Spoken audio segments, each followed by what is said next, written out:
It is now truly my great honor to introduce to you our guest speaker, Major General Lise Bourgon. Major General Bourgon joined the Canadian Armed Forces in 1987. She received her pilot wings following graduation from Collège Militaire Royal de Saint-Jean in 1992. She was assigned to 423 Maritime Helicopter Squadron in Shearwater as a helicopter pilot. She deployed on numerous Royal Canadian Navy deployments. She held positions of Executive Assistant to the Chief of the Air Staff, Air Liaison Officer at the NATO Air Headquarters in Ramstein, Germany, Chief of Operations at the Canada Joint Operational Command, and Director General Operations at the Strategic Joint Staff. Major General Bourgon is currently assigned as the Deputy Commander of Military Personnel Command. She's also the Women, Peace and Security Champion of the Canadian Armed Forces. She's a graduate of Air Warfare College, holding a Master's Certificate in Project Management from George Washington University and a Master in Public Administration from the Royal Military College of Canada. She also completed a one-year Defense Fellowship assignment with the Center of International Defense and Policy at Queen's University. Major General Bourgon, the virtual floor is yours.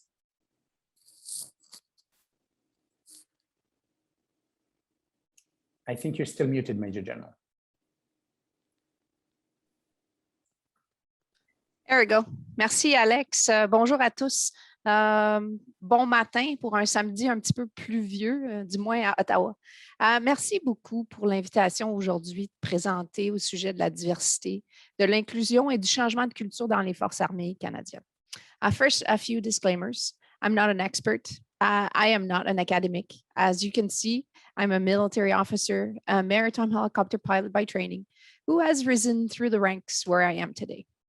My last year as a defense fellow with the Queen's Center for International and Defense Policy has allowed me to reflect and research on diversity, inclusion, and culture, which of course is now at the forefront of the CAF, really an existential crisis for our survival. As a woman and a general officer, I strongly believe that diversity and gender representation are both essential for the security environment, especially in the military. UNSCR 1325 and the Women, Peace and Security Agenda clearly reflects this criticality. First, as sailors, as soldiers, and aviators, we must represent the society that we are here to protect. And second, we also need to interact with that society to ensure the security needs of everyone are protected. Furthermore, women and minorities bring additional competency and perspective, extremely useful in garrison and also on deployment. There is a concrete strength in diversity. It contributes to greater operational effectiveness and also institutional success. Much progress has been achieved since the Human Rights Commission Tribunal decreed in '89 that the CAF was clearly discriminating against women and ordered the organization to fully integrate women into its rank, mostly by opening all military occupations, including combats, to women. So by the book, the CAF has done a relatively good job at integrating women and visible minority group in the organization. But we have now plateaued. Although the goals for the representation of women is 25.1% by 26, we are relatively stagnant around 16.3%. Visible minorities, they sit around 9.5%, Indigenous person at 2.8%, and people with disability at 1.1%. Why? That was the question, why? And because, in my opinion, women and minority groups were indeed integrated in the CAF, but they were never truly included.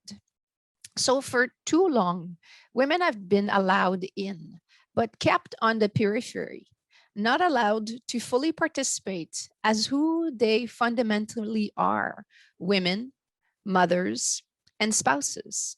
And the same thing goes for all the other minority groups. And that, ladies and gentlemen, is the problem that the CAF must solve if it wants to attract more women and minority groups, if it wants to retain its employer of choice status and compete against civilian companies. A change that we will need to sustain if we want to attract and retain the recruits of tomorrow. Because if we don't change, the calf will atrophy and fail. That is the harsh reality. So my research has shown that the key to diversity is the principle of inclusion, because inclusion unlocks the power of diversity. The glue, the glue that gets everything together. You have all heard the magic of just sprinkle some diversity and all will be good. While it does not work like that. We need more than just talk. We need action. So inclusion is going to be the focus of my address today.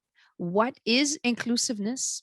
And how can the Canadian Armed Forces change its culture to become more inclusive, both from an institutional piece as well as how its leadership can transform into a more inclusive leadership, where inclusion is seen as a core competency, an essential characteristic for everyone. So before we can proceed, let's first examine the difference between integration and inclusion. So integration is when underrepresented groups are incorporated into an organization, such as allowing women to join the CAF.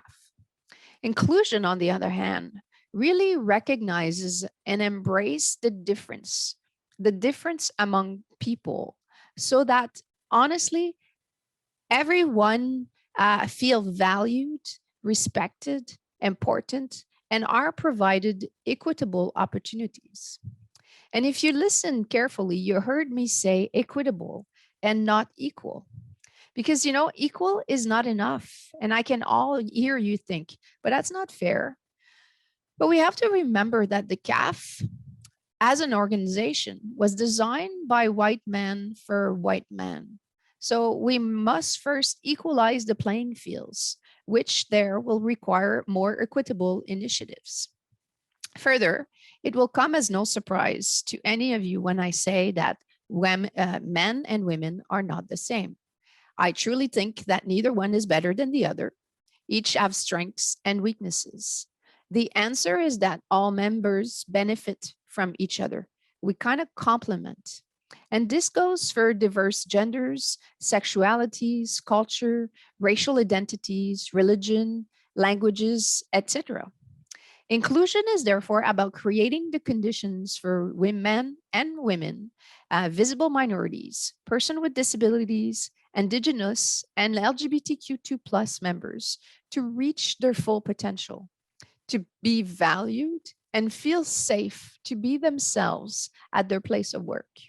The CAF needs to embrace differences as strengths rather than as weaknesses or inconvenience.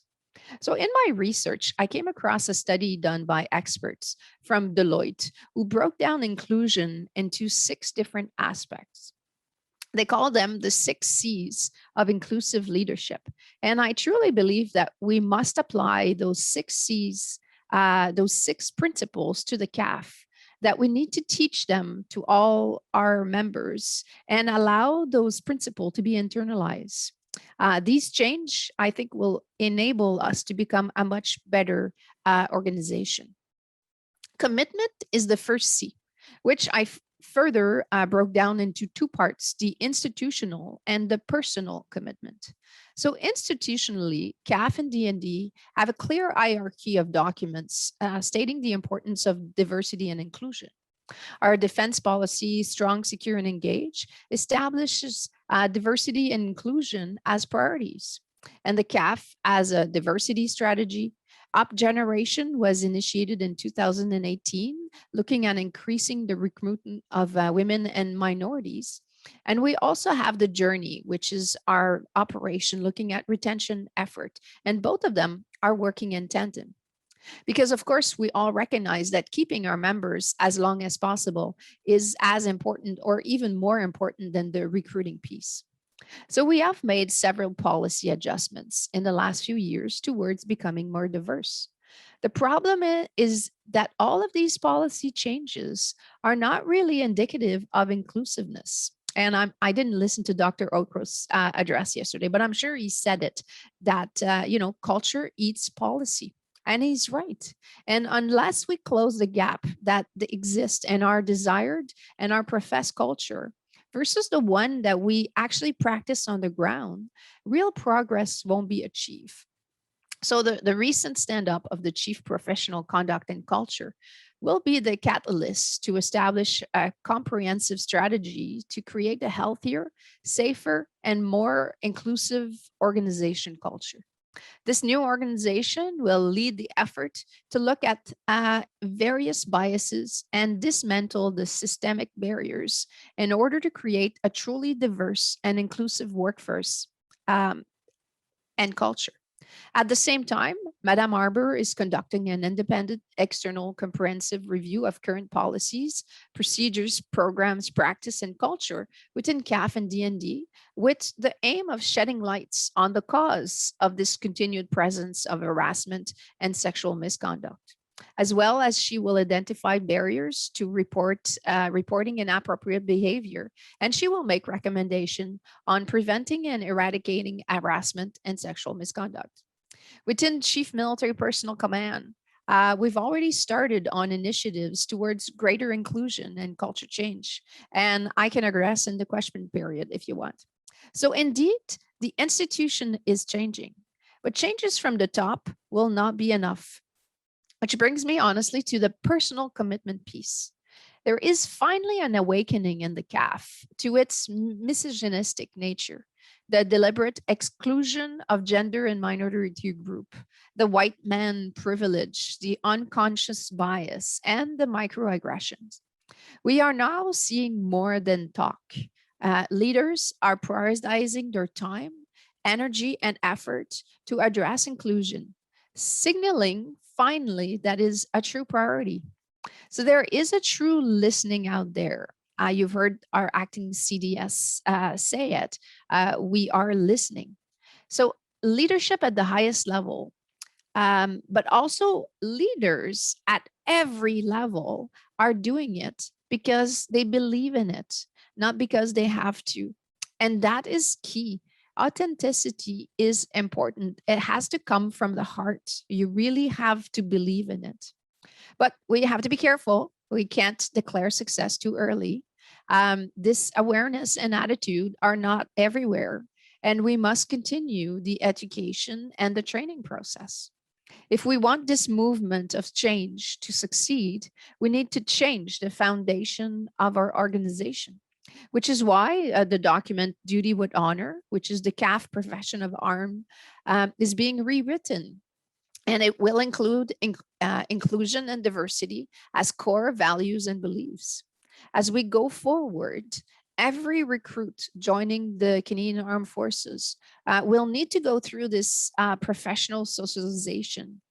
But more than that, our professional training and education system, the entire piece, will need to be modified from privates all the way to generals to include that diversity and inclusion. Which brings me to the second C, which is cognizance. There is a need for greater gender intelligence training. In case you had not noticed, like I said earlier, women and men are different. We are different physically, mentally, and we also behave different. We can't ignore this. But the sooner that we accept and understand those differences and we move to adjusting to them, the more inclusive we will become. Some of those differences are innate, like we are born with it. The others we have learned through education, through experience, etc. So it's important to understand the role of gender socialization as the process through which individuals learn the set of behaviors, attitude, and the personality characteristics expected and encouraged for men and women, boys and girls, often beginning based on their sex at birth, you know, the blue, the pink, the toys, all that stuff. So understanding that this socialization often leads to men taking more risk, speaking louder, applying to jobs they're not often not qualified for, selling themselves much better at interviews, and telling you directly to your face the next promotion they want.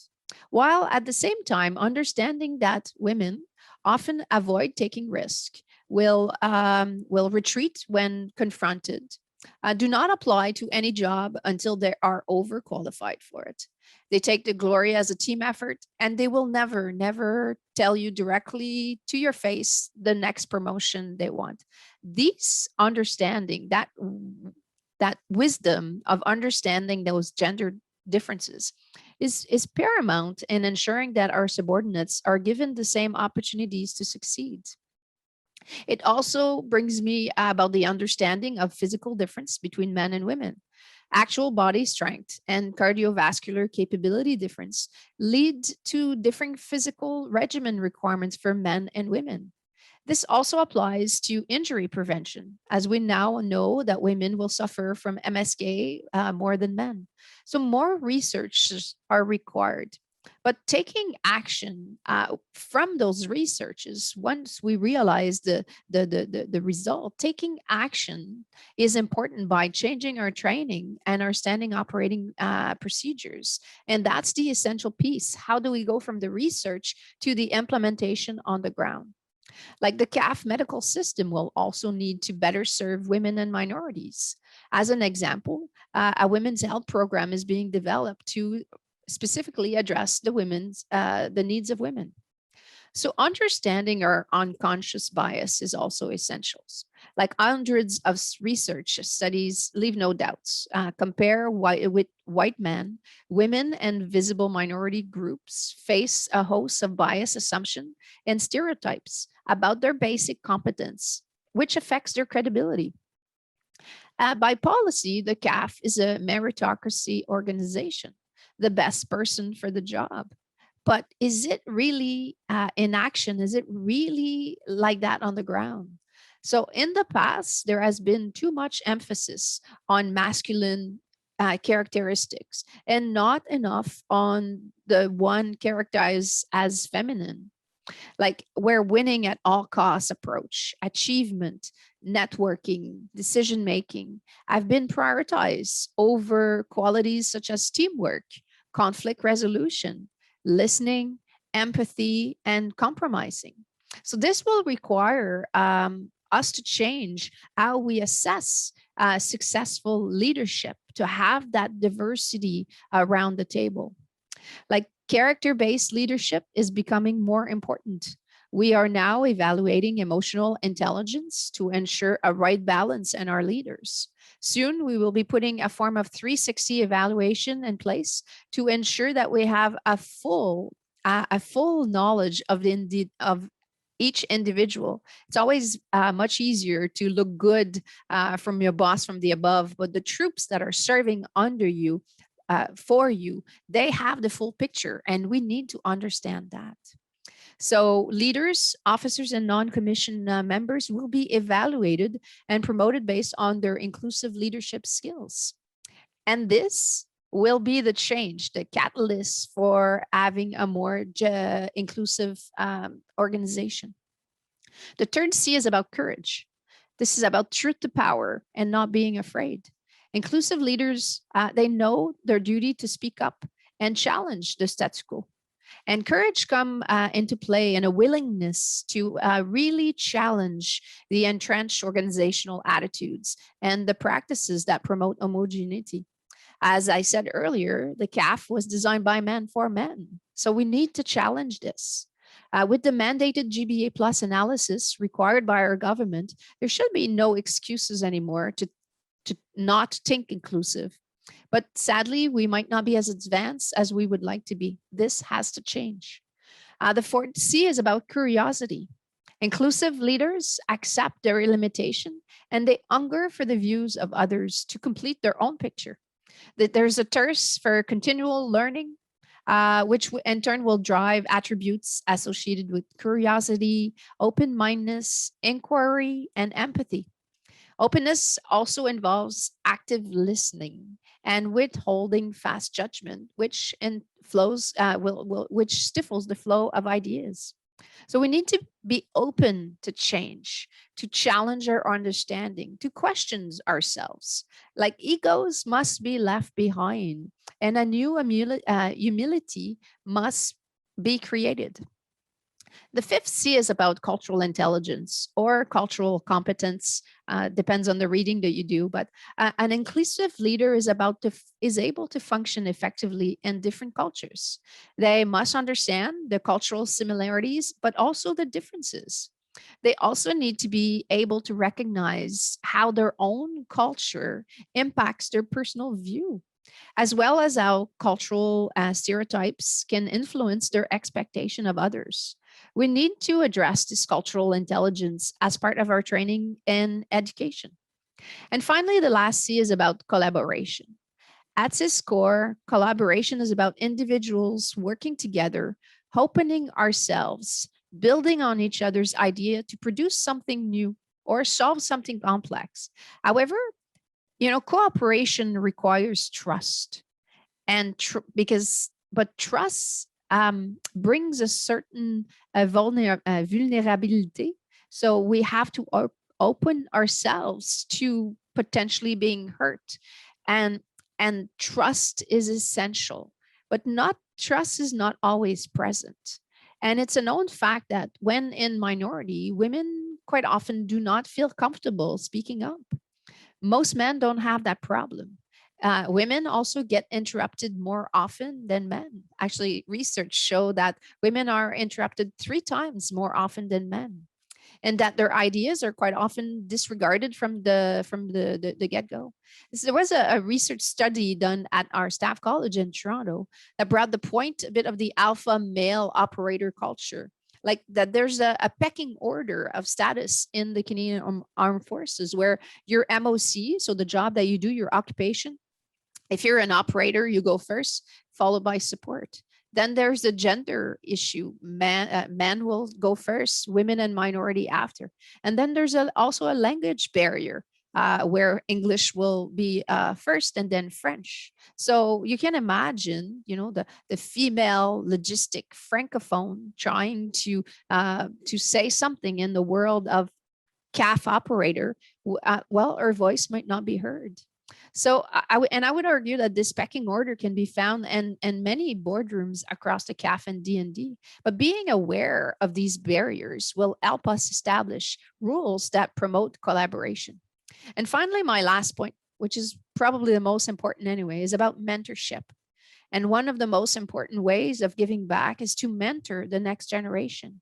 So first step, of course, is to get the women and the minorities in the workplace. But we need to continue working hard to ensure that they're represented at all levels and make it to the supervisory and to the leadership ranks. Like 2 weeks ago, we promoted our first Black officer to the rank of Commodore. Awesome. And I'm super, super proud of Commodore Jacques Olivier. But I ask, why not before? I mean, really? I'm sure we can do better than that. Like, I want to see more women, visible minority members, and members of other underrepresented group being promoted. We can't be afraid of mentoring individuals that are different than us. In fact, we should encourage that. So what does the future hold? Well, the requirements for change are clear.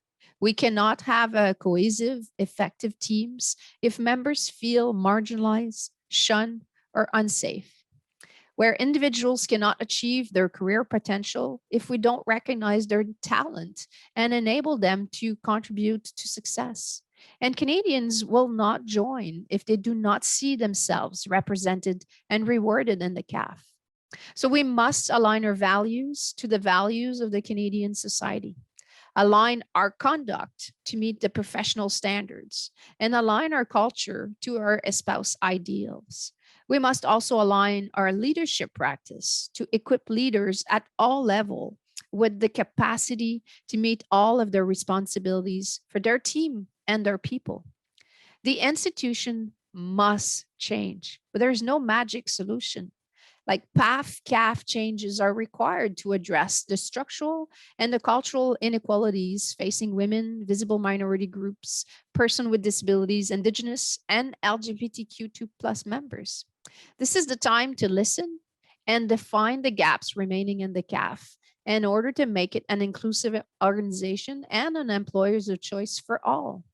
We need to look at our entire organization examine the CAF warrior culture, the human resource policies, the equipment, the infrastructure, the career progression, the performance reviews and the promotion, the education and the training, the family support, and the health program, as everything will require fundamental changes in order to be truly inclusive. Like without a complete transformation, reaching our employment equity goals will remain an illusion. So in my humble opinion, leadership is the key determinant for an individual to feel included. Therefore, we must develop and enforce inclusive leaders.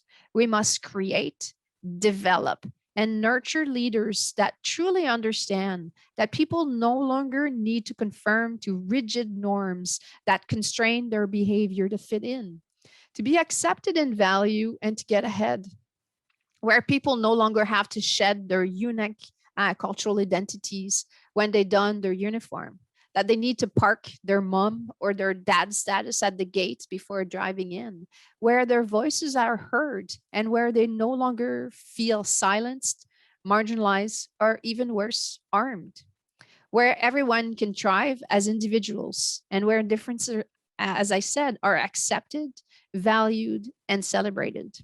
So this is what the CAF needs to achieve. That is our objective, our challenge, not as a dream for the future, but as a reality for tomorrow. So, merci beaucoup. J'aimerais maintenant ouvrir la session pour la période des questions en français ou en anglais, bien sûr. Les deux côtés, ça ne me dérange pas. Merci.